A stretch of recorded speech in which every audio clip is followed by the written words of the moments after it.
works today. Maybe it'll come around. Maybe it'll come around. Yeah, well, you can't really easily buy them anymore because of Damn it. COVID. Yeah. But it's fine. Not It's here, fine. everybody. The past few times it's actually come on eventually, so maybe it will this time. Hmm. Okay. But I kind of doubt it. Does anyone see it on Twitch? I'm having it's I got it. I'm on Twitch. I'm on Twitch. I'm okay, on Twitch good. watching a commercial. That's pretty I'm cool. watching. I see the bird. This Christmas. Oh yeah, it's restoration working. bird. Oh, guys, did you hear about apparently Arecibo is being closed down indefinitely? The big radio telescope in Puerto Rico. Oh yeah, I heard. That's I a heard. shame. That is a shame. Yeah. Like one of the support cables mysteriously broke and they didn't know why, and then recently another one did. Oh boy. That's unfortunate. It Yeah, is that's the big unfortunate. one. That's like this huge. Like, didn't like Golden, like one of the James Yeah, it was Bond? in the end of GoldenEye. Yeah. Yeah, yeah, yeah. It's a shame, Mm-hmm. It is. Well, mainly because they're probably never going to build anything like it again. yeah. Correct. Yeah. No one cares about that anymore. Did they Yeah. ever? Maybe not. Maybe not. But okay, so like I guess we can get into like hobby happenings. I feel I've been slowly gearing into kind of the holiday months and drawing holiday cards and such. So that's Mhm. what this is one of the first that I've done this year. It's of a Rufus Mott, a little colorful bird. I would say obviously, but I don't really know that. Yeah. How did you learn about the Rufus Mott? There are, over the pandemic times, my wife and I have learned that there are a ton of live feeds at different places around the world of like bird feeders and stuff. And I think the Cornell lab, they have like little The live Cornell Lab of feeds. Ornithology. Yeah, they have live feeds at all sorts of different places. And one is in Panama, the Panama fruit feeder cam. And the Rufus Moth is one of the birds that you can sometimes see on that camera. And so Do they that's how often have Santa hats? I've not seen it yet. Yeah, well, So that's how I happens, learned maybe. of this bird. Yeah. So it's kind of fun if you need something to Christmas do, is or coming. it is coming. If you need something to do or something to watch, look for one of the live feeds different people have, and you can watch birds. Where do It's you nice. find them on the Cornell Lab of Ornithology's website? I don't actually know. Like if you just go to YouTube and type in like Panama fruit feeder camera or Cornell bird cameras, Mm-hmm. they have maybe like 5 different streams, and in their little streams there's a little thing that they annotate all the different birds that you could potentially see. So if you see a bird that you don't know what it is, you can go and it'll tell you what it is. So it's fun. Yeah, okay. Yeah, and it's inspired me to draw more birds. So you probably won't have as much model painting or whatnot now in these times approaching. That's correct. Like, I will not. And I guess soon I'm gonna try and draw another holiday, like, greeting card for the blog as well. I drew one last year and have aspirations to do it again this year. Mm-hmm. So, look forward to that. Hopefully I have it done relatively soon. This year I was doing my best to try and start drawing the cards before Thanksgiving.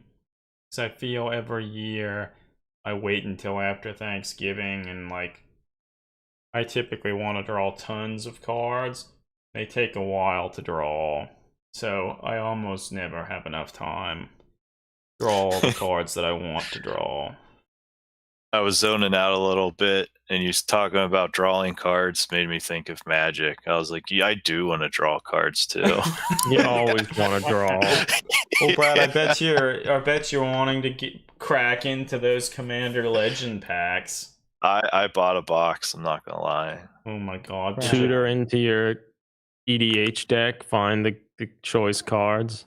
Getting the choice cards. Are there even good cards in the set? I don't even know. I didn't pay any attention. Yeah, there are a few. I know a lot of people spent a lot of money to get Gilded Lotus, and then it plummeted in price. So a lot of people or Jeweled Lotus or whatever it's called. Yeah. Yeah, that seemed like the hot ticket for. Like I think people were buying them for like well over $100, and like it was more than you could get for a box, which is just absurd. Yeah. Now, last I had heard some people talking about it, and I think it's down to at least like $60, probably even less than that. Which is still like a lot. It's not worth it. Like, man, like, and presumably after in a few months it will probably start climbing in price because probably most people will want it in there. Yeah, because I mean, it's basically Black Lotus that you can only use to pay for your commander, which, you know, but that's kind of insane, but also kind of not. But I don't know. I think it adds a lot of creativity to deck building. Auto includes. Gotta love the auto includes, you know, right next to that Soul Ring. Yeah. Command tower. And command tower, that's right. But that's enough about Magic, I guess. Fuck that, man. So I will say, in addition to me working on drawing like images and stuff like that, I also have done a little more work on some Blood Bowl teams. I finished assembling a Skaven team for Blitz Bowl and did most of the sculpting on them to fill the seams. And then, more interestingly, I trimmed and assembled a member of the Lizardman team. So I think we were pretty critical of the Lizardman team, and actually seeing the team and the different sculpts in person, I think they're overall really quite good. I kind of always felt the lizard, like the big guys, kind of looked like they were wearing jorts. Well, I mean, I didn't necessarily like that. Yeah, I understand that. I think the Saurus warriors that you're talking about there, some of them, they look a little bit cluttered, and like how their helmets and stuff are, it's kind of hard to see what their faces look like. And their faces actually look pretty nice, but it's hard to tell that from like official pictures. But they're really well done. They're also, in terms of their scale, they are massive. At specialist games, all the time. Huge. I will say the little skinks here, their little headdress they have, they look kind of neat. They're really big, and the weirdest thing about them is they don't have any straps to hold them on. So I'm now sort of considering what I need to do to actually attach his little helmet headdress, and how I want to add some straps or something to hold the headdress on the skink's head. So we'll see. I probably won't really do any of that anytime soon because of the cards, but you know. Yeah. They're nice.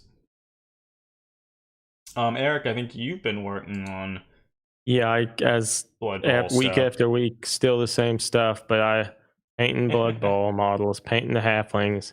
Now half the halflings are painted. Well, half the halfling Blitz Bowl team is painted. That's pretty impressive, Eric.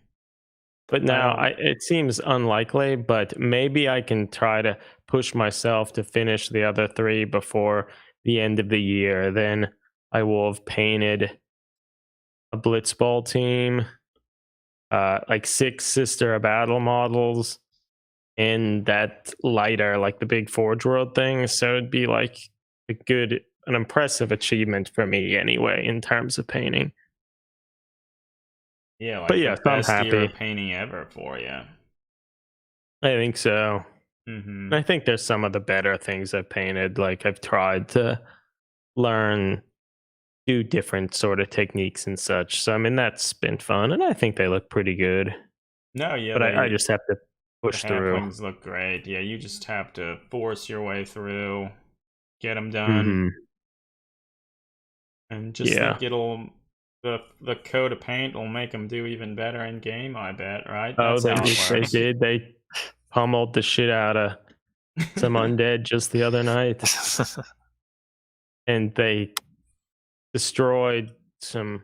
Or they won a game against some Skaven. It was a close game, but I feel the Skaven rarely had more than 3 players on the pitch. They're Often pretty it easy was to less. kill. Yeah, they're easy to kill. I guess the halflings are easy to Halflings kill are too, but but they just come back in. there are too many of them. Yeah, They're like a swarm of rats. they are. They're a lot like rats. Unlike the Skaven, they're not. yeah. They're not like rats, but the halflings, they're just so hopeful. They are so hopeful. Yeah, so that's good. So making good progress. Brad, are you doing anything? Not really. I've been kind of looking at purchasing a lot of the season 2 stuff for Warhammer Underworlds. Mainly just because I got all of season 1. Okay. I felt like what do you mean when you say all of season 1? So like every single warband oh my god from the first wave I went and purchased. Collections are a curse. I think those are wise words, Greg. Well, as Greg ensures that Adam, you have almost the complete collection of Blood Bowl teams. Yeah, thanks a lot, Greg. What the fuck? Well, and now Adam handed a lot of the teams off to me because he only assembled half. This is only tangentially related, but I have a coworker who he has perhaps the most horrifying collection of all. He collects Funko Pop figures. Oh no! I feel that. Well, actually, shit, Greg. Does he want the unpainted Primaris Pop figure? He probably has it. You want that? Fuck you, Greg. I didn't ask for that. But that'll be worth money. Oh my god. Do you want the Mandalorian? That's your burden. Yeah, see, here's one of the teams that he gave me. I've actually started to assemble them. Oh, did you? That's good. Yeah. I realized I'm tired of pounding the shit out of people with halflings. I want to switch to the Chaos team now. Oh my god, that's not any better, Eric. Or maybe it'll be different. Why don't you play like Pro Elves or something? Like, come on, let somebody else win. Well, I played many a game with the dwarves and the humans. Well, maybe not many a game. Probably at least 3 games with each of those teams. That's pretty good. I played with the undead a time or 2. Really rubbing it in there, Eric. I'm just playing all those games. Playing the games. Yeah. Yeah. Always. Well, I almost think, Eric, like I want you to give the dark elves back to me. Yeah, I can do that. Because I don't want you to assemble them. I want to assemble them. Yeah, that's fine. I didn't Don't you want to try to convert some and make like a full Blood Bowl team? Yeah, like I feel I have weird aspirations that now the new version of Blood Bowl is coming out, that it's probably it's a long shot, but I would like to continue working on a Dark Elf team that at least gets something close enough to the point where if I would want to play actual Blood Bowl, I would have a team for that. I mean, I even went as far as buying a Pro Elf team so I could use them to convert more Dark Elf Blitzers. Because Crazy. Apparently the Dark Elves can get a total of 4 Blitzers in their team. And I think that's every team, or most teams have that kind of restriction. Yeah, that's pretty standard. Yeah. Well, like that, like the Pro Elves, I think can only get 2 Blitzers. Well, that's because the Pro Elves suck. And the Wood Elves can only get 2 War Dancers. Okay. Okay. Well, like the humans can get 4. And while I will say I really like the Dark Elf Blitzer model, I don't think I would want 4 of that same model. So the Pro Elf theme, they look nice, and I think with some sculpting work and removing some of all the dumb gems and stuff, I think I can convert them to look like Dark Elf Blitzers. Mm-hmm. And it'll be kind of a fun sculpting challenge. So that's the plan. Well, when the second season of Blood Bowl comes out, I guess this weekend, we'll have to try to deal with it, maybe play it a little, and then we'll get you back on here again, Brad, and we can talk about it. Yeah, that'd be a lot of fun to break down the new rules. It seems like something we should do. But I mean, I guess towards that end, the idea for tonight was we're going to actually talk a little bit more about Blitz Bowl. So we never super formally talked about our thoughts of the game. I mean, we've played a few games on stream and certainly have talked about some of the models and that sort of thing. But yeah, no, I think that'll be good. I think, Eric, you certainly have the most experience playing the game, so you can probably talk a little more intelligently about it. But everyone here has at least played 1 or 2 games, so I think that's pretty impressive for us as gamers, at least in terms of what we typically do. It's true. It's true. And I mean, particularly then with COVID, like the pandemic, that makes it hard as well. No, yeah, I feel had there not been the pandemic and the like, I think, Eric, at least you and I, and probably you too, Brad, because you're not too far from us, we probably would have met up to play some games. Well, see, that's what I kind of feel funny, because I will take some credit for you guys actually playing Blitz Bowl. And I mean, I don't think of you. Yeah, I don't think without the pandemic I would have really cared. I think the leaks for the new Blood Bowl would have like come out at around the same time, right? Yes. And I would have been like probably all in on Blood Bowl and probably wouldn't really have given, because I never gave season 1 much thought, you know. Yeah. But I wanted to find a way to play something like Blood Bowl during the pandemic, and like just playing Blood Bowl would never work. It'd be like a 5-hour terrible, awful thing.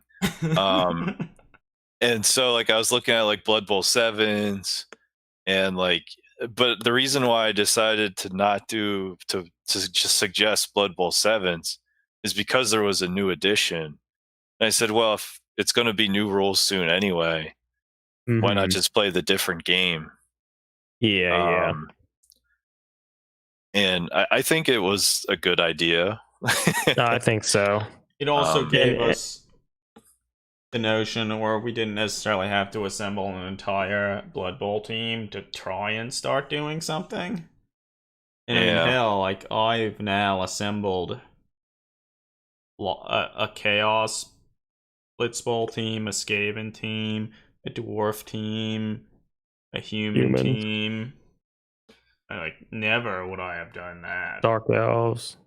Oh yeah, the Dark Elves. Lots of teams. So yeah, it's impressive. I mean, because presumably the game in general was probably partially designed as a way to hopefully get people interested in Blood Bowl. I think so. Because all those Barnes and Noble games, I feel that was the goal. Yeah. I guess I'll be a little more cynical and say these were like sprues they kind of already had laying around, and like they just saw a way to get them in hands of people who would never walk into a Warhammer store.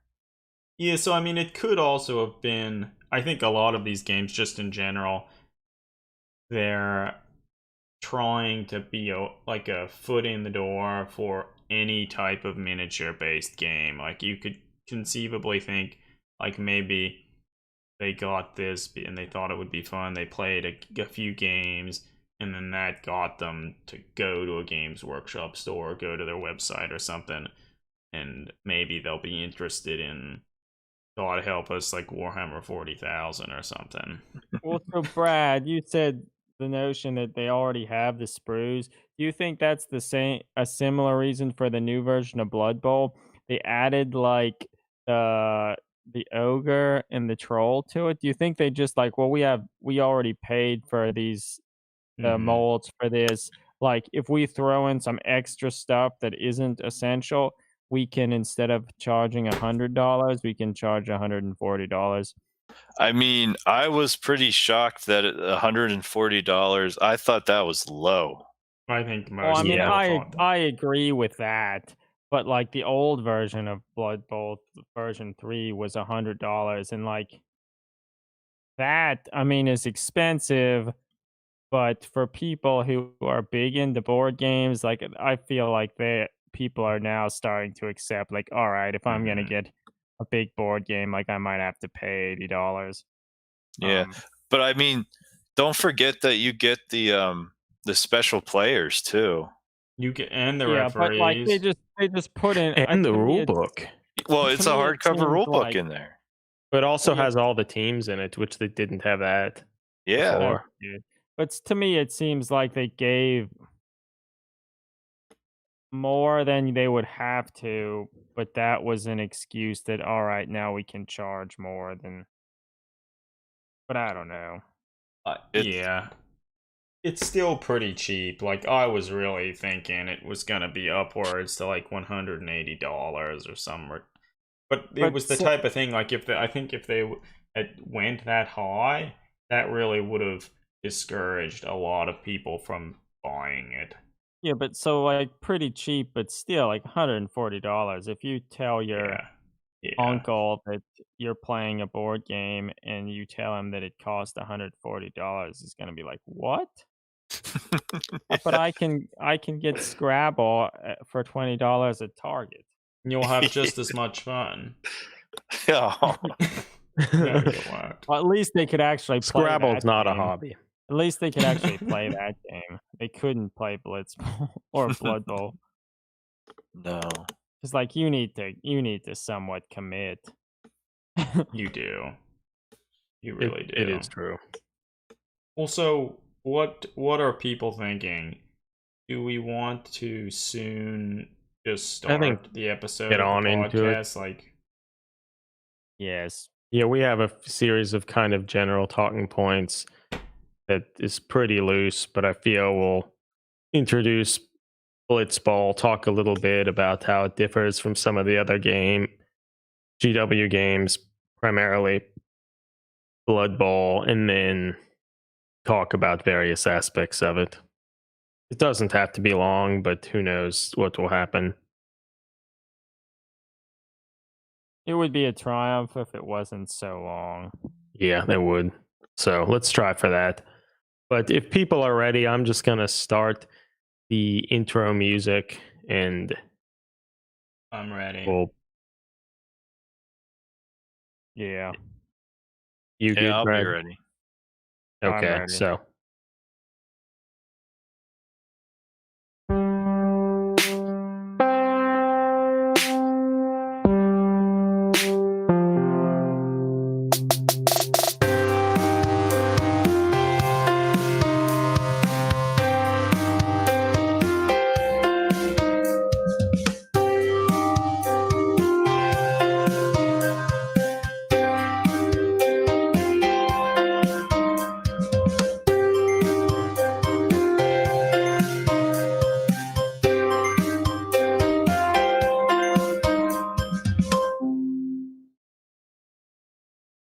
Hello, everybody, and welcome to Dragged into Turbolasers Between the Bolter and Me podcast. This is episode 79, and I'm here with my two brothers, Adam Wire, Hey, everybody. Greg Wire, Hey, everyone. and I'm excited to have our good friend Brad Smith here. Hey, Brad. Hello, everyone. Yeah, well, good to have you here. Like, I feel you've been a part of this hobby with us for practically as long as we've been involved in it, and you were fairly instrumental in getting us involved in playing this new game, Blitz Bowl. And that's actually the subject of this particular episode. We wanted to talk a little bit about Blitz Bowl, what it is, maybe a little bit of how it compares to sort of its larger, more well-known game, Blood Bowl. Wait a minute, everyone. Is it Blitz Ball or Blitz Bowl? It's Blitz Bowl. I don't It's know what Blitz I've been Bowl. saying. You Okay. said Blitz Ball. Well, so It'll also probably say Blood Bowl. How many times tonight do we think when we mean Blitz Bowl? it'll be It's often. happening. It'll be often. But yeah, so the name is very similar to its larger counterpart, Blitz Bowl, as similar to Blood Bowl. But I mean, I guess with that in mind, I guess we might as well just tell people what the game is. Brad, do you want to field that question? Sure, I can. So it's basically a board game that involves half a Blood Bowl team box, where not only are you trying to score in the opponent's end zone, but you're also trying to complete challenges because you're a team of rookies or like green players, and the coaches are trying to put them through like kind of like drills and sort of things to see if they have what it takes to be in like the Blood Bowl leagues. So you'll also have like kind of like like challenge cards that are kind of like achieving things like knocking down a player or throwing the ball, and you can score points that way too. It's a quick game. It takes about an hour, and I would say even doing it online, it fits in about an hour. Yeah. And I think there are sudden death victory rules that if you ever lap a player by like 10 points, it can just instantly end. And sometimes that can be even quicker than an hour. Yeah, I've been mercy ruled already playing. Not a good feeling, but it's kind of, Brad, you suggested the game. Yeah, it was actually designed by James N. Hewitt, and he is renowned for doing a few GW games. He did Warhammer Quest Silver Tower, so kind of the bringing Warhammer Quest back. He did the one Horus Heresy Betrayal at Calth, Gore Chosen, but then he kind of I guess he also didn't he do Adeptus Titanicus as well, I think, the pretty sure, updated rules. And then he's since moved on to be like freelance. He made the Hellboy board game for Mantic Games. But yeah, and he also made Blitz Bowl. And I think even as he sort of described it as, it was almost like a streamlining of the Blood Bowl game to make it a little bit quicker, maybe a little bit less punishing, but still having some kind of random quirky elements, incorporating some of the humor and feeling of Blood Bowl, but just not quite the same. But towards that end, like it even uses all the same block dice, the special 6-sided dice that Blood Bowl uses. Admittedly, the symbols mean slightly different things in this game. Yeah. But I think it seems like sort of a nice entry point into Blood Bowl to get sort of a sense of some of the ideas of the game, even if they're mechanically a little bit different. But like, yeah, Brad said, you use like the team is half the size essentially. And in a lot of cases, that's as simple as just 6 players. And So you have 6 defined players for each, or 6, or the goblins I think have 8, for example, and the undead have 7. But you have a defined team, and there are no like team building rules. Like in Blood Bowl, you start out with so much gold, and you can build a team, and there might be some restrictions, like the humans can only get 4 blitzers, but you can kind of have some control over what you're doing there. In this, like, it's simplified in the sense that you just have this defined roster that you play the entire game with. And as Brad mentioned, the game has all these challenge cards, which you offer another way to score points. Whereas in Blood Bowl, like, the only way you get points to win the game is by scoring touchdowns. But in this, you can still do that, move the ball into the end zone, and you score 3 points.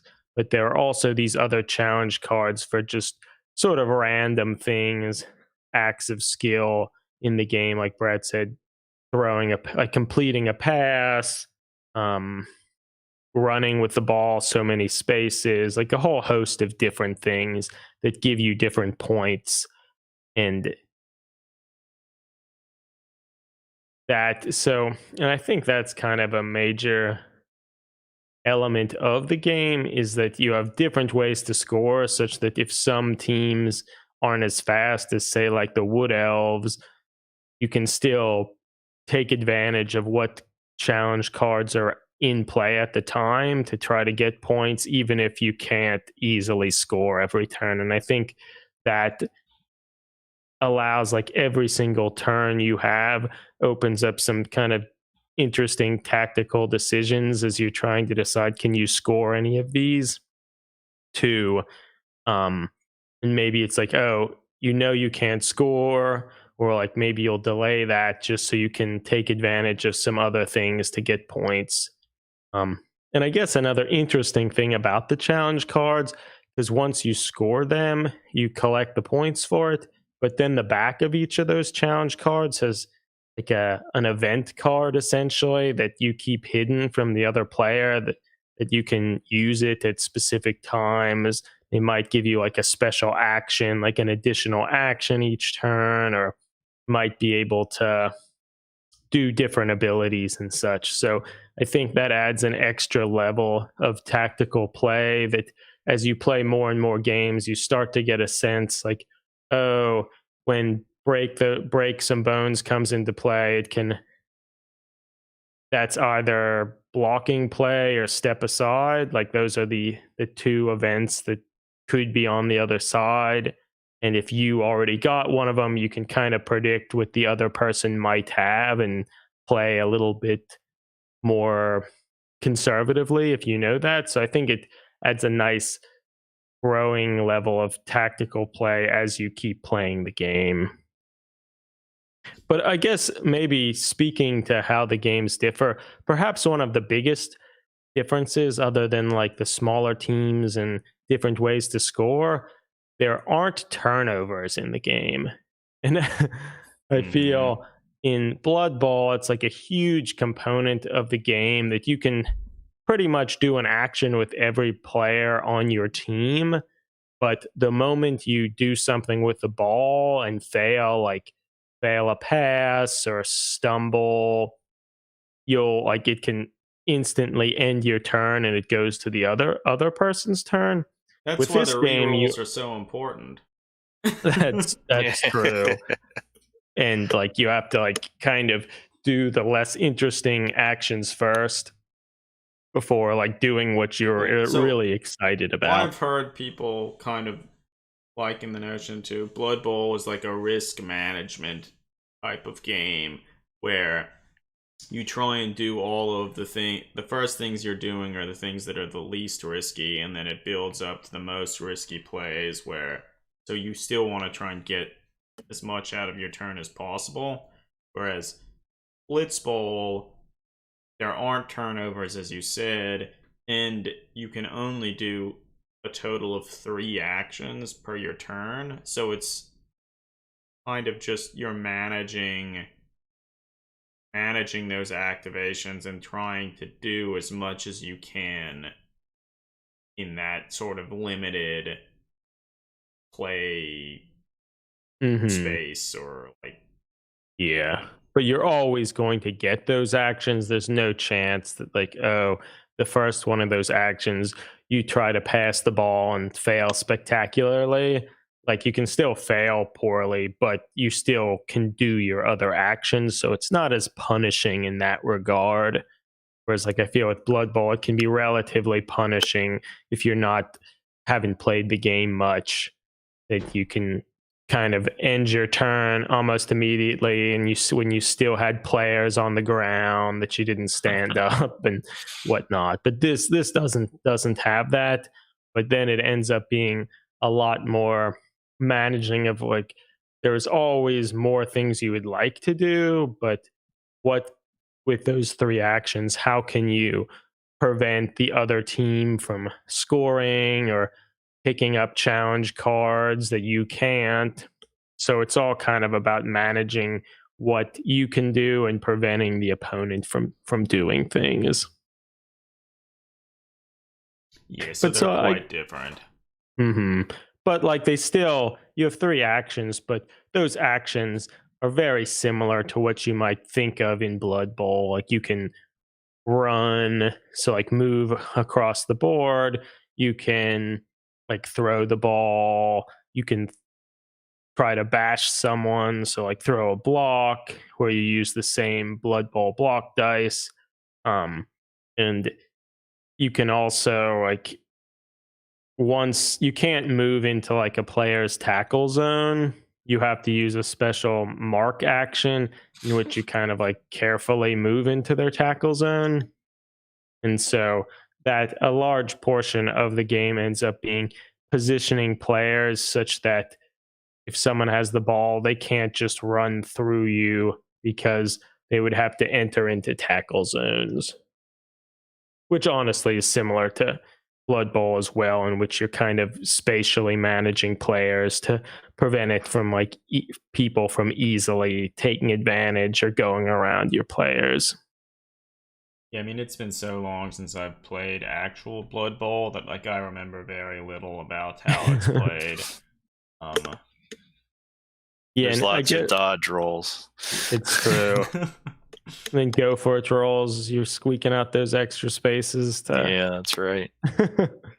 But as I mentioned, the game uses the same blocking dice, but the symbols mean different things, or some of them do. So I feel if you're a veteran to Blood Bowl, coming into Blitz Bowl, it might take a little time getting used to, like, what symbols what. But I still think a lot of the mechanics are similar enough that it certainly wouldn't be hard to learn the game. Yeah. But I guess that's maybe a general description of the game. I think one thing that's maybe worth noting here, and that I'd be interested to hear people's thoughts about it, but interestingly, the game isn't widely available, even though it's pretty well liked and people, like, think it's a good game. I think it's a good game, but you can't just go into a Games Workshop store to buy it. It's actually only like exclusively available from Barnes and Noble, which is like a bookstore in the United States. And because of it, it's very hard to get a copy if you're, like, not in the United States. Well, technically, there's a German supplier too, right? Yes. I think, yeah, that but is true. It's only in German, so that doesn't. Well, what were you saying, Greg? I was gonna add that since Blood Bowl isn't it a specialist games thing, such that you can't even buy Blood Bowl stuff at a regular Games Workshop store. Oh yeah, so that was the point. Well, in Games Workshop's defense, in their physical stores, they don't carry any of the specialist games things. So you can't get Blood Bowl, you can't get Adeptus Titanicus, you certainly can't get Blitz Bowl. So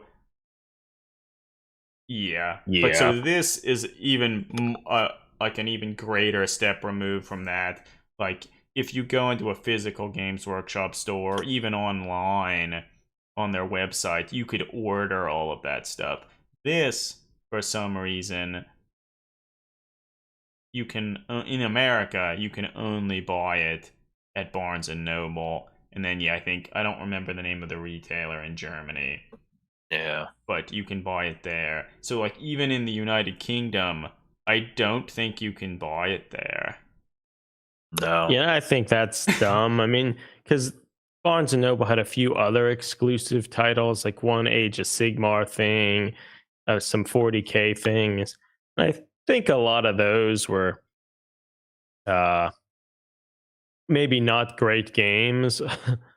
Whereas I feel Blitz Bowl was actually like a nice, tight rule set that is actually good. So I feel no one's probably too beaten up about not being able to get Soul Hunters or whatever the Age of Sigmar thing is. But this one, I feel, has more value. And in some sense, just because a lot of people, like if you've already played Blood Bowl, you have teams that you could just play in this directly because it just uses half of the models and one set of like the counters and ball tokens and whatnot. So that aspect's nice as well. So like we had some teams before even considering playing this, and it's like a good excuse to be able to use teams you already have or explore new ones, as well as also just you have to paint less models. So I think it's kind of unfortunate that it's so limited. And I guess it was successful enough that they decided to print a second season, which is the version we have, in which they updated the rules a little bit and added some things. So like it's popular enough that they're doing that. And in some sense, it's kind of a shame that they aren't like, oh, this was actually successful, let's just put it on a wider release. I mean, I assume that Barnes & Noble has paid them some money for exclusive rights. Yeah, I assume that too. Can I put in this thought? Could one even say it's easier to get this than regular Games Workshop products? Because, like, there's not a Games Workshop store anywhere close to where I live. But there's a Barnes & Noble. Yeah.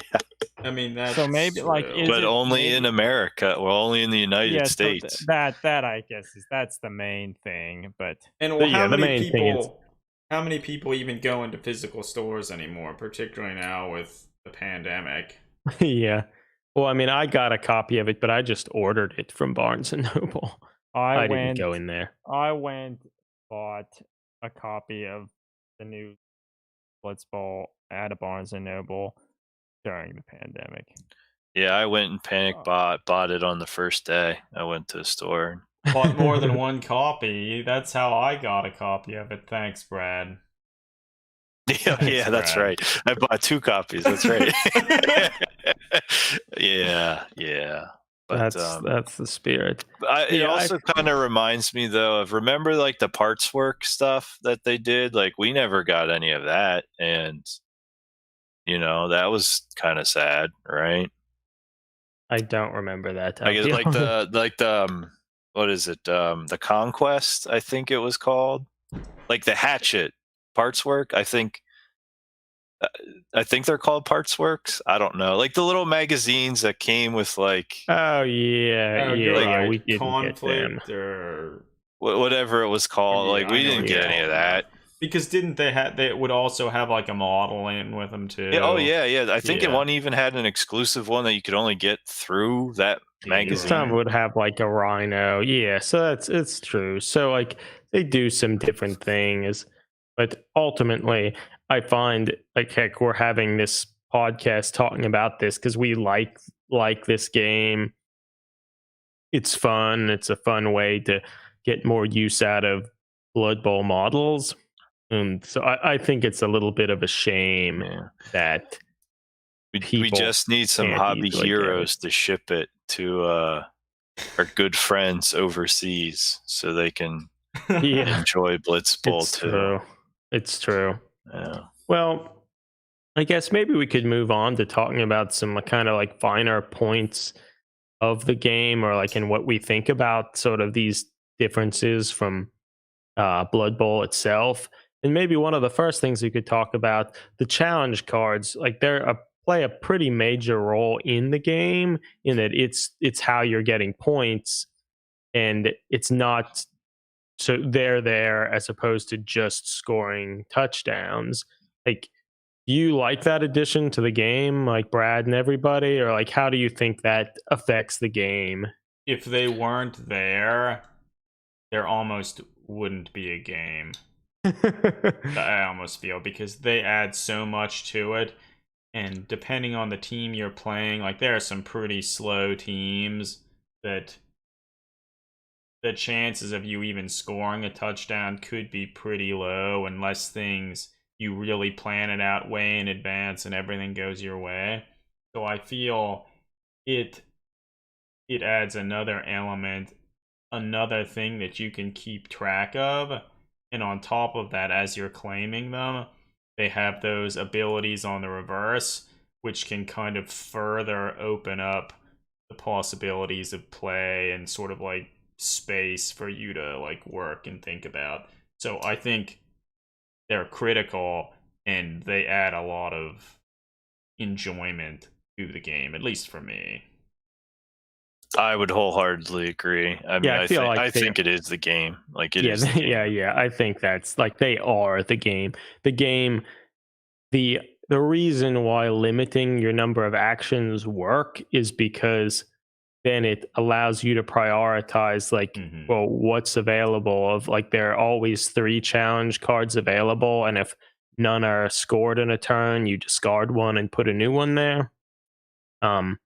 So they're always there. So then it's like, well, you have 3 actions. Are you going to try to score, or are you going to, try to claim one of these cards? Whereas I think in like Blood Bowl, every player could get an action, and ideally you want to do as many actions as you can before doing like the risky play, like doing something with a ball or throwing a lot of blocks or doing tackles. But for this, you have such a limited pool of actions. Like I think that's why there's kind of this just shift of focus with Blood Bowl. Since you have so many actions, like it's fine that the way you score points is by getting these touchdowns, because you have all these actions to try to accomplish that. But in this, it's limited so much. So I think like the whole game is built around it. And I think, yeah, the random nature, or it's semi-random, of what sort of abilities are on the back of the various cards. Like it opens up an additional level of kind of tactics that you can try to predict what cards the other opponent has and how they might mess up some of your plans, that sort of thing, which I think is a fun additional element to it. Yeah, certainly. And it certainly happens that, like, if you get a couple of bad turns, or like there aren't challenge cards that you can score, like you can really fall behind another opponent, because you aren't getting the points, but then you're also not getting some of these abilities that you can use to like get re-rolls or cancel other people's abilities and whatnot. So that it's really important that you get them. Yeah. It's an action economy game. I feel. But yeah, I like it, and I like, yeah, the fact that it can kind of slowly grow with you. And I mean, admittedly, as some like I've been playing a lot of games with a halfling team, and some of the cards, like I just never see, like one is for like completing a pass. Like I don't do that. So like I don't know what's on the back of those, and some of those things that it's interesting that when they use some ability on you, it's like, that's even in this game. Yeah. But I guess that's all stuff that you can learn over time. But I think it's fun. Well, I guess one thing. So I know one of the things that people really, or at least my understanding, not really from experience because I've hardly played Blood Bowl, but I think one of the things people really loved about Blood Bowl and still do is the notion that you can have like league play and you build your team, the players get better and get different skills, you get more players, stuff like that. Whereas this has, well, the first edition of the game had no league play, and this version they added some light league play rules, I'll say, that kind of try and address that, but there's very little of that. There really isn't team building, as we mentioned. Each team, you just use half of one of the team boxes for Blood Bowl. And so depending on what those teams are, like if it's the human team, you just have your lineman, a blitzer, a thrower, and a catcher. So you couldn't really, if that was the whole team building aspect is what you really liked about Blood Bowl, there's a lot less of that here. Yeah, you don't build a team at all. And it partially goes back to sort of the background and lore behind the game, which Brad mentioned a little bit in the beginning. The sort of idea is that you're a coach and you're trying to find new novice players that you think will be good to actually be in like the actual game of Blood Bowl and be on teams. So like you have these challenge cards like complete a pass, and if players do that, then they'll be like kind of taken off and selected. Or if like a player scores a touchdown, they get removed from the pitch and they're taken away because like, yeah, that's a good player. And then you can bring on, or if like a player dies, like gets knocked out, they're just out of the game completely, and another player of that same position is brought back in. So because of it and sort of the narrative there, it doesn't like through lore and narratively make sense that you would have like this one blitzer that's constantly gaining abilities and getting better, because the idea is that if you see a good player, they're gone, and you just put another novice player of the same position there. So I think it was because of that sort of narrative spin that they didn't try to include any league rules to begin with. And I think also just to streamline the game and not have all this like, oh, you should buy this and that box to get a better team, and then you need to add a troll, like that. All that stuff is taken out. And I think that the notion of having predetermined teams for each team makes it an easier thing for a newer person to get in, where you don't have to feel like, oh, am I making the right team? Am I making the best selections? Like, all right, read the rules, choose a team. This is what you have to play with. And then, like, you can play the game a bunch of times and learn how to play it, but not feel that you're going into it making terrible choices right off the it's like, bat. oh, should I have like got that extra player, or maybe I should have got some team re-rolls, or should I have gotten the chef for the halflings, or like some cheerleaders? Like none of those things are in it. And no one knows, yeah. Yeah, so that does simplify things. I could see it being a thing that if you find you really like the game, then maybe it would encourage you to go and play Blood Bowl, where you do have all those options. But all of the options that Blood Bowl offers, I could see it being a little intimidating. I mean, Yeah. to that point, when we tried to play a Blood Bowl league a few years ago, I think, Brad, we played a game at our friend John's house. It was about a year ago, wasn't it? Yeah. It'll be around Christmas, right? Yeah. And I remember being almost scared to play Like I didn't reread the rules, so I hardly remembered the rules. I knew my opponent John had read the rules, and he had the Skaven, and it's like, my orcs, they're tough and they should be good, but I don't know the rules really, and I don't know how to play, and I don't want to look like a fool. Like, yeah, I was apprehensive about playing a fun game. Well, the games are pretty long too. And then also to like shorten a game of Blood Bowl, you often like, well, you have a limit for how long your turn can be. So all that just kind of puts additional pressure on a game that you can kind of have some analysis paralysis because there's so many things you can kind of try to work out. Well, if I do this, how will that affect it and whatnot? Whereas this, yeah, just there are a lot of elements that you don't have to decide because it's just predetermined, which allows you to just set it up quickly and play the game, which is why you can pretty convincingly finish a game in under an hour or at least an hour. Yeah. This is much more of like kind of a pickup game, right? Like even in a game night, like you might just say like let's play this, like I have it.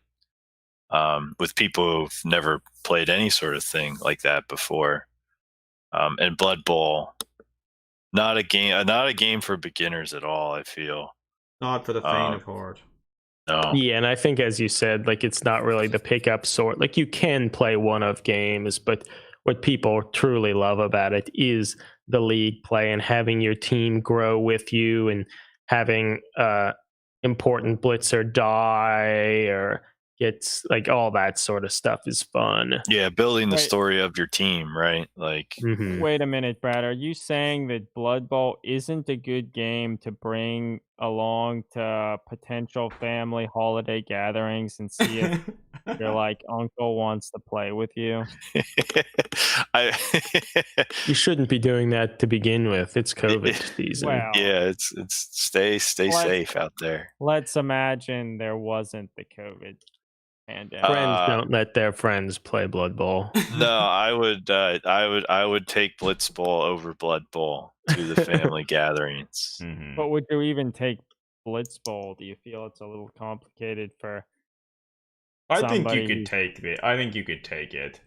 I think the rules are pretty straightforward, right? Like you can do like 5 things, right, or something like that. There aren't many options. The nuance, like a new player might not get all the nuances of like you shouldn't let somebody just get a free block on you, right? Like they might not grasp all that stuff, but they're gonna learn that if they play.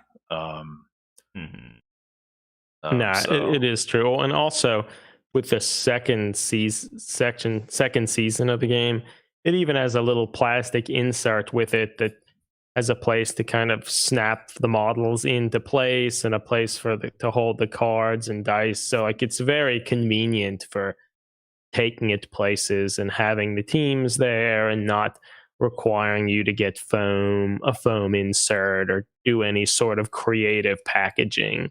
So that's certainly nice. Yeah.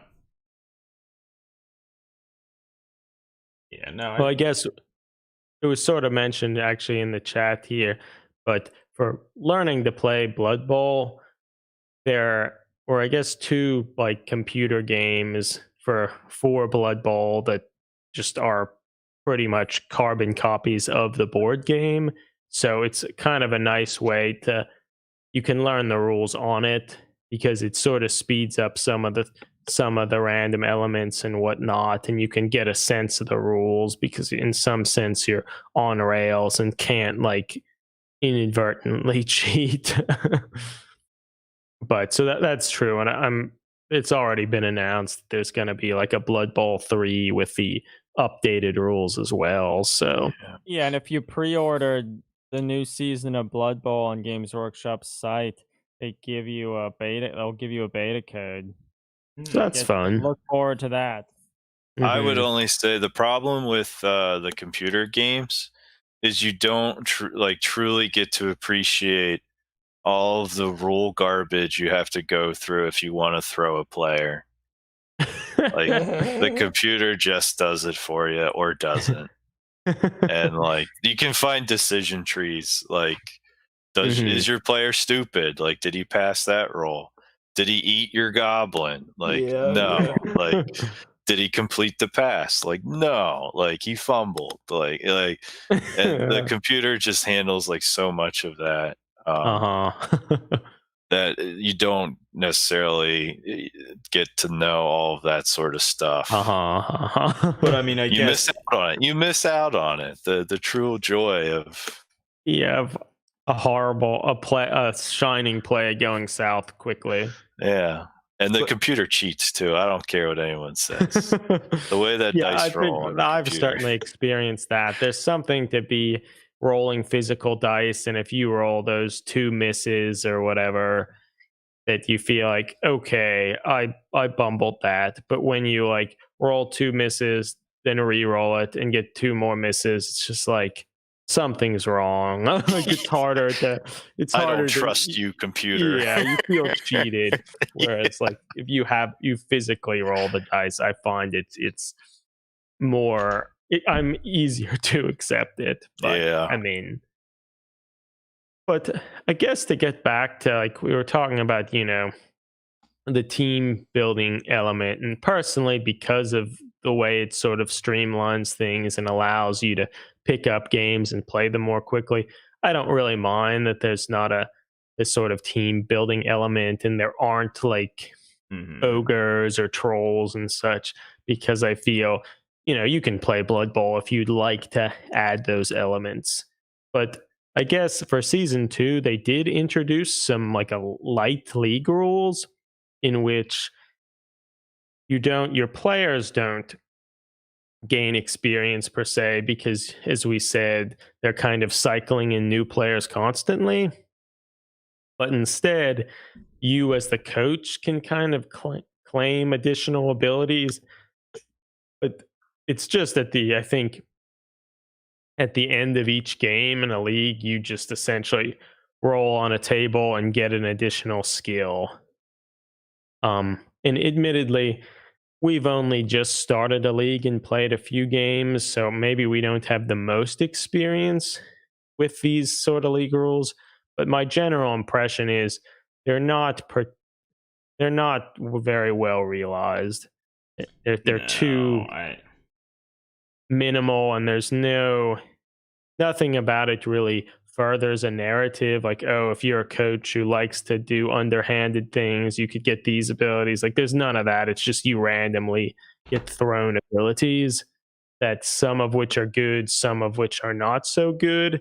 So you don't feel like you've earned anything, or like you can help build a narrative over a league for your coach or your team. So I don't feel they're particularly compelling. Does anyone else have any thoughts on that?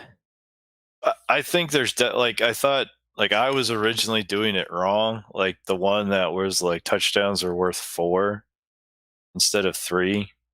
I think you can only do it like once or something. I didn't know that. I thought it was like the whole game, and I was like, my God, like yeah, that would make you get away from like the challenge deck a little bit, right? And you're like, I'm all about touchdowns.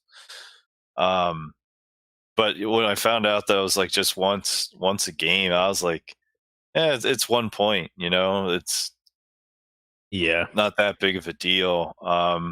Some of them are really like the one that I have on my coach currently is like whenever you take a free action, you roll a D8, and like on an 8, right, you can have another free action with another player. Wow. Like, when is that ever going to happen? You have to roll an 8. You'll forget to do it. If you're the halflings, you're always doing at least 1 or 2 free actions a turn. So it would happen. Well, if you can only do it once a game, like. Yeah, I mean, so I feel at least for the halflings, you would get it every game. You would get 1.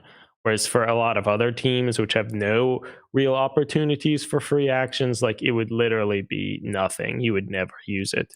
So, yeah, but interestingly though, the challenge cards give you free actions. They do, yeah. So that's how. I think they don't really affect the game much. And unlike in Blood Bowl, where you'll get scars or something if you're killed, or like you gain more experience if your player does things like scores touchdowns. Like you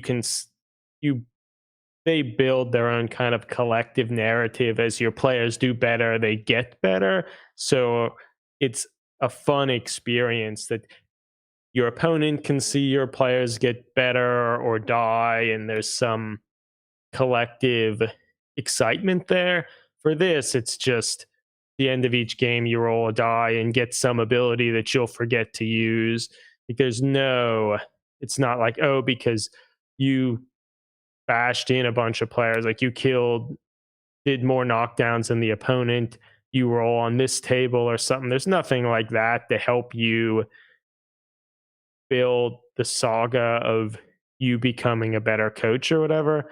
So to me, it seems it was just kind of thrown in there because people ask for it, but it doesn't seem like much effort was put into it.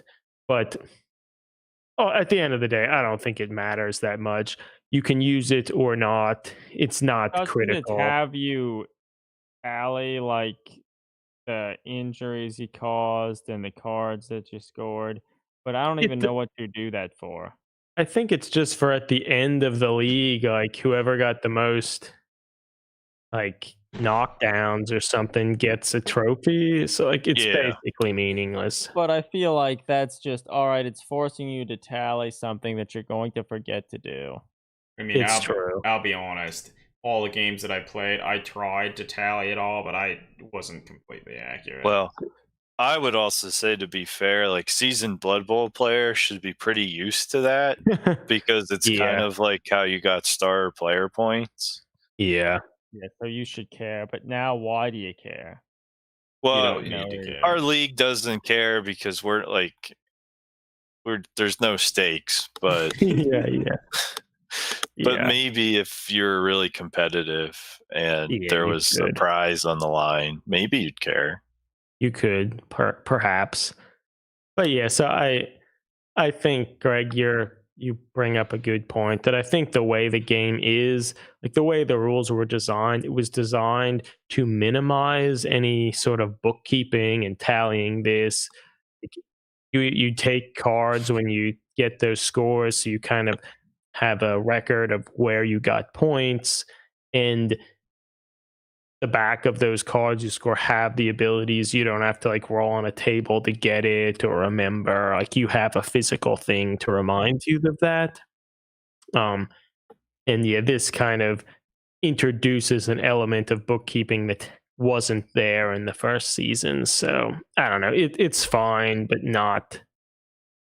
It doesn't bring a huge amount to the game. Well, so one other thing we can say, it's another new addition to the second season, is for all the teams they have rules for, they have special rules for the individual balls that the teams have. So like kind of a fun, quirky thing they've done with all the Blood Bowl teams. Each team has their own unique models for balls, like the Dark Elves, for instance. One of theirs is an egg, and a little cold one is hatching out of it. The halflings have various like pastries and such. Submarine sandwiches and shit. I think this was a fun addition because they already were making these little character-full balls for the different team for no particular reason other than that it was fun. And the ability now to use them, every team has 2 ball cards, and you take each team's ball cards and shuffle them into a little deck of 4 cards. And whenever a ball is revealed, kind of reveal the next one and use those rules for the ball. And I've used it in a bunch of games, and it's kind of fun. But I found often you'll forget to do it because it's like the one Skaven one. It's like if you run with the ball, you have to roll a die, and on a 1, you just like get injured. And it's like the sort of thing that you kind of forget to do it. Then it's like, oh, I got a score. It's like, wait a minute, you ran with that ball. And then you could get screwed. But most of the time, like, and with one of the halfling balls, like one of them, if you ever move through a space with the ball, you pick it up, even if it's in a tackle zone. So that's like kind of good. But the other one, like if you go into the end zone with the ball on the roll of a 1, like you don't actually score. And you just stand there. So like they're kind of funny, and some are better than others, and some are pretty debilitating. But what I found, it was kind of fun to use, but eventually you kind of, when you really get into the game and you're trying to like strategize, like what do I have to do here, there, like you forget to even do the rules. And then at the end of the game, like a card comes out like multi-ball and 2 more balls come into play, and it's like you look at your opponent like, fuck these cards. We're not randomizing 3 more balls and trying to figure out which is what. Like, let's just not do that. So I feel it's fun. I'm glad they introduced it, but like some of the other stuff, you can use them if you want to, but if like you forget or don't, like it doesn't matter. But I think it's a cheeky addition, so I do ultimately like it. Yeah, I think it brings in some of the kind of quirky, fun character that I think The a lot of undead people. ball, there's only one. I think the Homunculus ball, it doesn't allow you can't throw long passes with it. That's right. Yeah, I think it just adds some of that quirky, humorous Blood Bowl character that I think a lot of people who have played Blood Bowl for a long time, they kind of always liked some of that stuff. And this kind of brings that back into the game. Mm-hmm. So, yeah, I'm happy with it. Well, when thinking about the game, is there anything like that any of you that you particularly like or dislike about the game? I've not played it enough to really make any comments like that. Like, for the few games that I've played, I would say it seems like the teams certainly aren't balanced. And I don't think that matters that much, but if you were trying to come in this really competitively and stuff, you might have to. You wouldn't be playing dwarves. Oh yeah.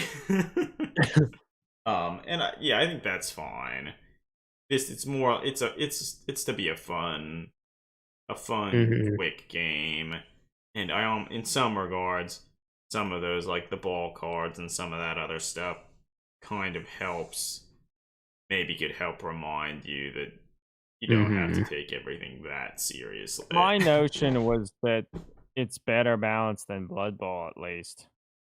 Does anybody I mean, isn't it true that in Blood Bowl the teams, they have like a tier ranking, and based on that, like you coming into it, like if you have like a halfling team, which maybe they're like tier 3, like they're just kind of one of the jankier, funny teams, and it's just that's true. And I don't think that wasn't necessarily formalized in the previous editions, but the new one, like there are literally 3 tiers that kind of let you know, like if you bring in the halflings, they're a team tier 3, and like they're not very forgiving.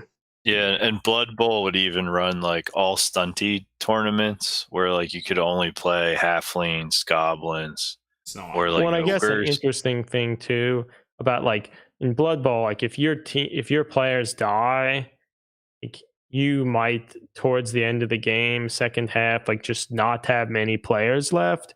Whereas in like Blitz Bowl, like if they keep dying, like you can still keep bringing them back in, which is a little different. But so I think it's maybe more balanced in the sense that just because halflings are small and goblins are small doesn't mean they're like terrible, but it's still a Games Workshop game, so like balance isn't perfect. Yeah. I think I just generally like the challenge cards. I like the ability, and I think this kind of helps with the balancing, that if your team is not a fast team or great at passing, you can still do well because of the challenge cards. You can build sort of a play style around that and take advantage of what you are good at. And I think I like that aspect, that I think that adds a different level of tactics and such that's fun, and it's kind of a fun logic problem to try to work out what's the best thing with these 3 actions. It's not like, oh, what am I going to do with all 12 of these players? It's simplified, but still is compelling. I would say the thing I miss, I don't know if I'd say I dislike it, but I miss the most being a dirty player in Blood Bowl is fouling. I wish you could foul. Yeah, there's one like a challenge card that does it, but it is kind of weird because if like you knock a player over, it's like they made their armor save, they're knocked over, like you can't do anything. They're just there, they're blocking the space, and like you can't do anything about it. Yeah. It is a little weird. I want to foul. yeah, and sometimes, particularly if players with higher armor values, like that would be a sure way to get rid of them, because otherwise it could be hard. And that maybe you could even conceptualize like fouling as like discarding challenge cards or something if you wanted it to be different than Blood Bowl. But I just wish there's some dirty. I wish I could do some high risk dirty play or something. Kick them when they're down. I think that would. Yeah, I feel like that's the spirit of Blood Bowl. Kick them when they're down, and agreed. Like it's missing in Blitz Bowl. Well, I think some people have made various house rules and stuff, and may have actually introduced that back into the game. Good. But good for them. Something to think about. Yeah. I mean, so overall, I would say it's a fun game. It's very different from Blood Bowl, and if you're coming into it from Blood Bowl, like, you should expect that it's going to be very different. It's a different game. The focus is different, but it's another fun game that you can maybe use some of the models you already have, and it will not eat up an entire afternoon to play it. So I think in general, we would, if you can even get it, which maybe you can't, we would recommend you check it out. And I think even if sports like games and stuff aren't maybe a huge thing for you, like admittedly, I'm not a big sports fan to begin with, I still think the game, it has enough of kind of just the Games Workshop rolling a bunch of dice and tactical elements that it's a fun board game to begin with, that whether or not you love rugby or American football, it doesn't really matter. I think you would have fun with the game. And on top of that, I think agree. some of the Blood Bowl teams, I think the Blood Bowl teams in general are a pretty strong offering from Games Workshop. Like, consistently, most of them are quite good. And you can buy a Blood Bowl team, take half for using in conversions, and the other half make a Blitz Bowl team. Yep. That's fun. Well, I mean, maybe a last thing to talk about before we wrap this up. Do anyone kind of have predictions or hopes for the future, like what they'd like to see in Season 3, or what you think might be happening with the game, particularly now with the release of some like new teams for Blood Bowl itself? Yeah, I can start with that. I think I would obviously like rules for the new teams. I would hope they'd come out probably before Season 3. Yeah, I feel it's kind of a given. They'll try to include them somehow in White Dwarf or whatnot. Spike magazine, maybe. Spike. I don't know. Like, if anything, would they tuck them in the card packs they do for Blood Bowl now? But that's getting that sort of stuff is such a crapshoot. I would hope that's not the only way. But I also kind of like the notion of maybe like, now that they're doing more plastic like star players, I think it'd be kind of funny to have like an exhibition sort of game where you have star players play against each other and let them have like really degenerate like rules that you can like, you know, discard a challenge card or something. Like, I don't know, some really degenerate stuff I think would be really kind of funny. as sort of a one-off, and really would like to be able to play a Zote in Blitz Bowl. That would be awesome, but probably never going to happen. Yeah, I think that would be fun, and I think because they have all these nice models that have already been made, I think there's certainly opportunities to add stuff like that. And I think there's a pretty big community on, like, there's some Facebook groups and just on Board Game Geek itself, and the designer James Hewitt, he's on like some of the message boards and stuff on Board Game Geek, and kind of answering questions and stuff. So, like, I feel if Games Workshop was interested, they have a dedicated player base that could kind of play test stuff and help. And I'm kind of hoping that in like a future season, if they do release a season 3, that they maybe spend a little bit more time on there to like help with some FAQing stuff and making a better, more consistent rule set. But And maybe I was gonna say, if you want something else to listen to on your free time about Blitz Bowl, there's a great podcast called The Crush that you should listen to. Yeah, no, they are great, and they have a lot of good information about the teams and whatnot. So it's certainly worth listening to. But, and I guess also for season 3, it'd be great if it was just got a wider release so more people could play it. Yeah, that would definitely help. The one thing, like, I think season 1, the boards are different. The board you play on is different. So I think if you had season 1, you could kind of switch between what boards you were playing on. That is a good point, because all the games I've played have had like all these pillars in the middle. And I think it just makes it easier for me as like a halfling player, that I can easily block up the center of the field with only like 2 players. Whereas if it was completely open, I just wouldn't be able to do that. Yeah, so I could board completely open. I know that the one side on season 1 definitely has 4 pillars that are configured a little bit differently than the 4 pillars. I thought the one side was just grass. It could be. I mean, I bought season 1. I can look at it, but okay. Yeah, you can tell us sometime, Brad.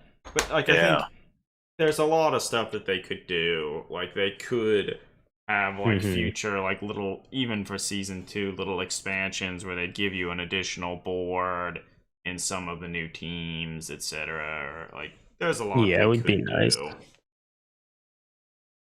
But yeah, I mean, I think there's a bright future for the game, and just being excited about it sort of naturally lends into being excited about Blood Bowl as well. So like, I'm excited about the game. I like it, and yeah, as we said, I'd encourage people to look into it and try to play it. Yeah. I guess with that, does anyone have any final words that they would like to say about the game before we wrap this up? No, I don't think so. On the pitch. Yeah. Well said, Craig. Yeah. Yeah. All right. Well, I guess thanks for joining us here, Brad. It was good talking about the game. And yeah, always happy to talk Blitz Bowl. Yeah. Yeah. We'll have to play a few games soon. Yep. Yeah, we'll have to get that league rolling. It's true. All right. Well, everybody, thank you for listening, and we will talk to you again soon. Stay safe. All right. We did it, everybody. We did it.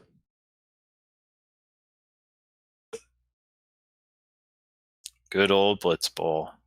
Thanks, everybody in the chat. Like, yeah, it didn't really maybe answer the questions too specifically just because of the like recording, but yeah, thanks for being in here. Well, I think one thing I will say, like, Blitz Bowl, I think it has excited me for Blood Bowl proper, and I guess also the fact that the new edition's coming out. Like, I'm pretty excited about it.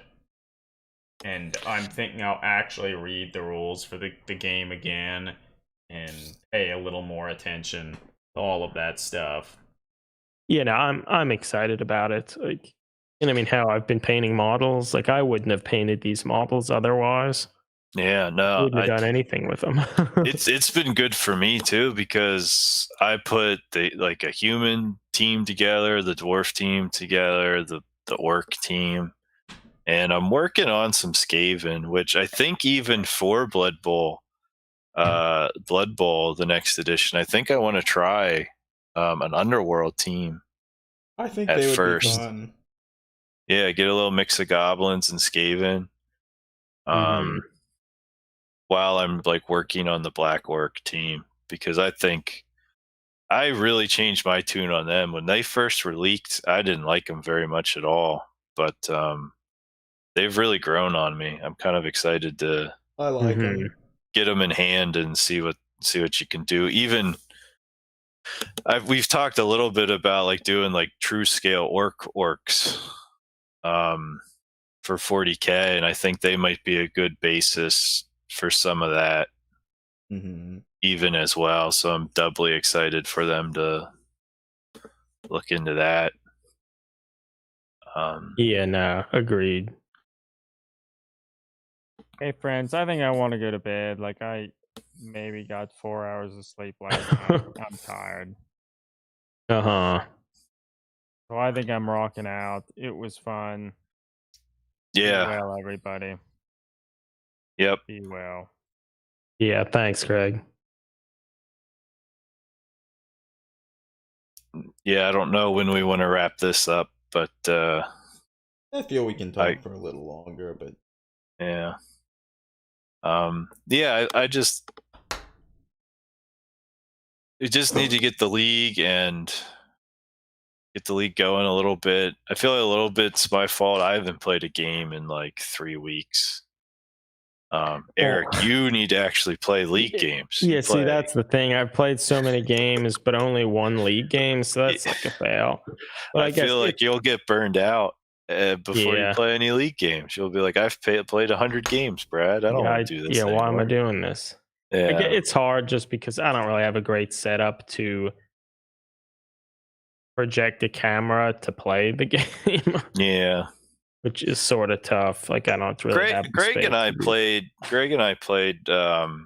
with just looking at my board, and it worked pretty well. Okay. So yeah, I feel that would be fine. Because you would have a deck, so you would have the cards. Yeah, so it's easy to see the cards and stuff. Yeah. So, it's true. So that's good. And yeah, like I said, if you wanted your friends to join, I don't care. I don't know if they'd really want to. There's no reward or anything like that. So yeah, there's not a whole lot of incentive to join, but play more games against different people. Yeah.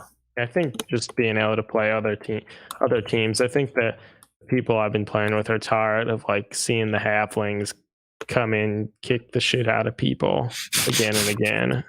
Gotta mix it up. The fucking halflings are doing their shit again. They seem unusually strong. Yeah.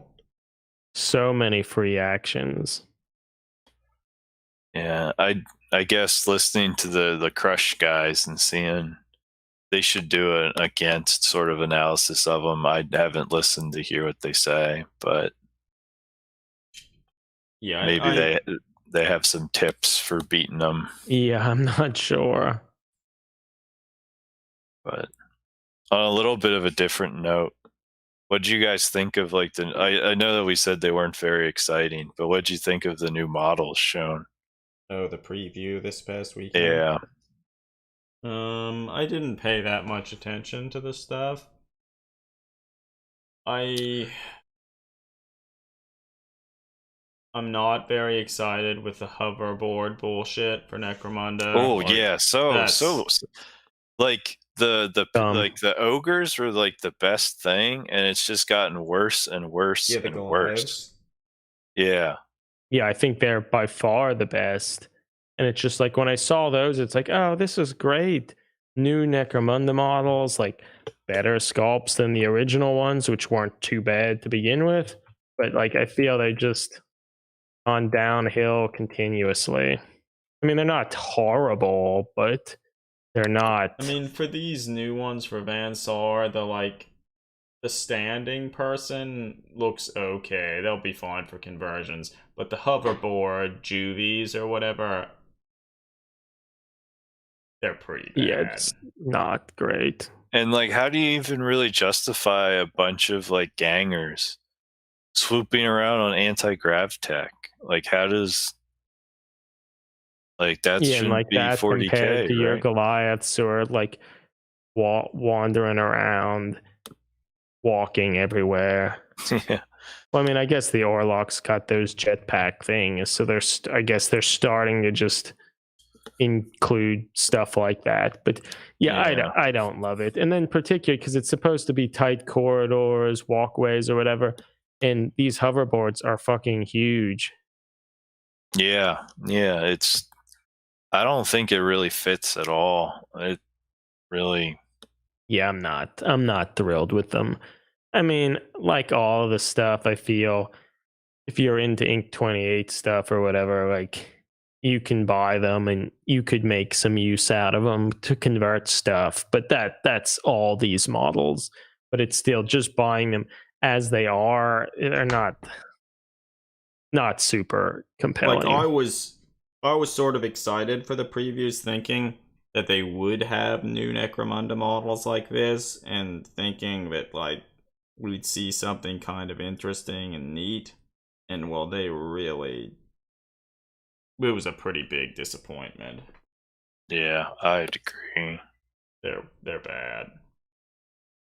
not, and then even they showed a bunch of like underworld, like the Chaos stuff. Warriors, and I mean, I like that the two, like the Sorcerer and the Champion, are female models. Like that's kind of cool. But to me, they just look like worse versions of Chaos Warriors. Like the Because standard newer last year at classics. the Christmas time, they released like a starter army box that had a bunch of Chaos Warriors that were really nice. Their poses were a little bit more dynamic than the old plastics, but they fit. And these, it seems like it's that, but they're worse. The models are fine, like they're not terrible, but they're not that cool. That's how I kind of feel. Like, I mean, I wouldn't hate having them. Like, if they're fun to play in the game, like sure. But in some sense, I would rather just get some of the other Chaos Warriors and convert them a little bit to look cooler, because they're just generic Chaos Warriors.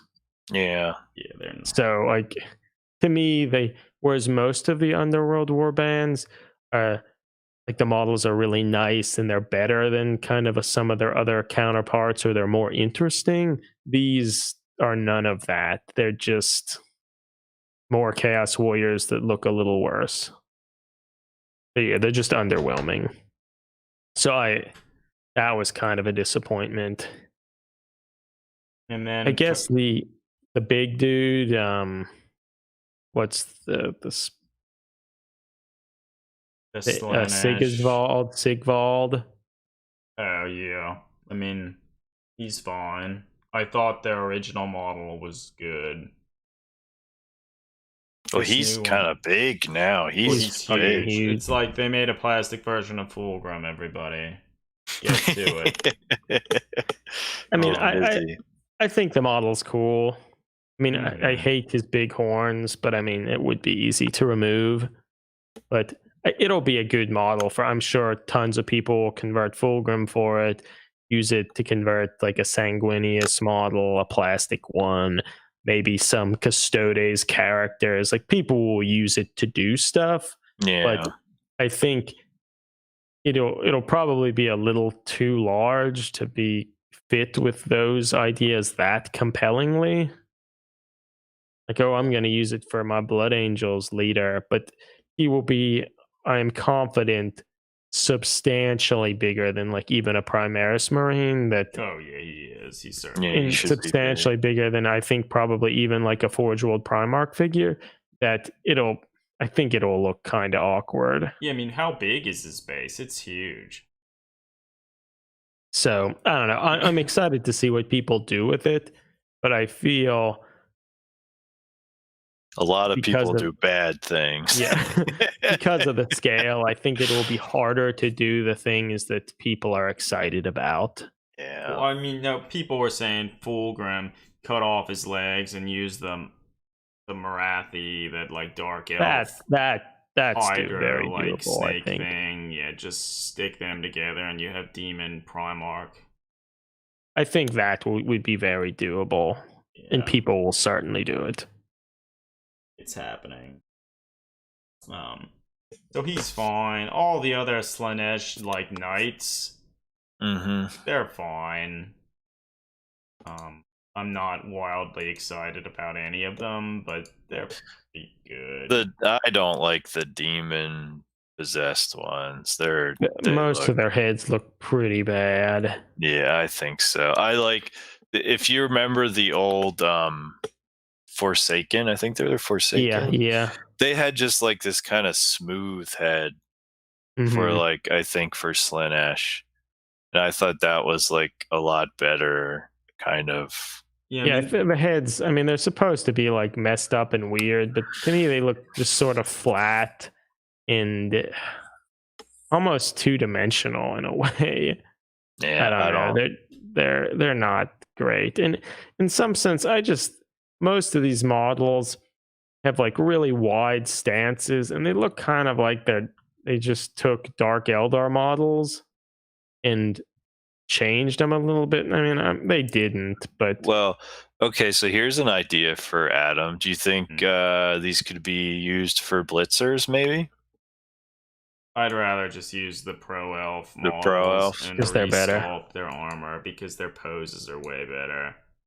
And they're Well, not I think squatting. One thing about the models, like I like that they're clearly going back to the old, like kind of Jess Goodwin, Slanesh warriors and stuff, like the old metal lead models and such. And like I like that, but I feel they kind of didn't achieve that as well as I would like. And I mean, also Jess Goodwin made that not as old, but still pretty old Slanesh champion riding the steed or whatnot. Yeah. And these look a little bit like that, but just worse. Like the helmets aren't as cool. They're a little bit more ornate in a bad way, I think. In a fat, stubby looking way. Of all of them, the one that's just standing up straight, who I think is to be the champion, by far the best. Because the pose isn't forced and squatting. Well, I think for Dire Chasm, the new Dire Chasm box has like a Hedon Knights of Slanesh, and the champion is like a model like this, but I think looks a lot better than these ones. Yeah. And like I was kind of hoping that they would make these current models, but they looked a little bit more like that champion. And so they're fine, but I think ultimately I feel they missed the boat a little bit. Yeah, I agree. And aren't as good as they could have been, but they're okay. Yeah, so the preview as a whole wasn't terrible, but it also was somewhat underwhelming, which I mean that's kind of the story of GW previews. Yeah, they've really oversold what they're gonna show and stuff, but it was fine. It's just weird being like so far removed from 40K these days. It's just kind of weird. Like I just don't really care what they do at all anymore. Yeah, it's true.